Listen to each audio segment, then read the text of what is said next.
Hello everyone, welcome back to the next video. In this video I will show you how you can change the main scene of your application in Godot game engine. So it's quite simple. I'll just create one browse to our desktop. I'll just create one project named demo. I'll create it over here. Okay, so typically what happens is that suppose we have this particular scene, so I'll just create one scene over here, and suppose it has one label. Okay, I can name this as starting, I guess, starting, and I'll just increase the font size just so that I can prove it to you. I'll just make it as 50. So here is starting. I'll just command S to save it, and here I'll just name it as starting as well.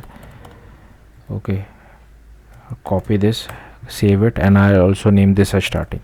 Now typically what happens is that you have this scene, and if you want to make it the root or the starting point, you just typically run this button and it asks you, no current scene is selected, do you want to select one? You just select the current scene, so this is the starting scene.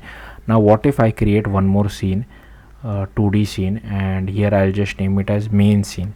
Now I want the main scene to be the first thing which gets displayed as soon as my game is launched. Again, I'll just take one label as well, just expand it, name it as main, and here I'll just go to theme override, font size, I'll just make it as 60. I'll command S to save, and this is our main scene as well. Now when I try to run this application, it still shows my starting scene. I want it to be the main scene, so for that you can just go to project settings, go to run, and here you can change it from starting to main. So here you can just select main, click on open, close. Now run it and it should show your main scene. So yeah, that's how you can change your entry scene or your main scene or starting scene in Godot game engine. Thank you for watching. Bye.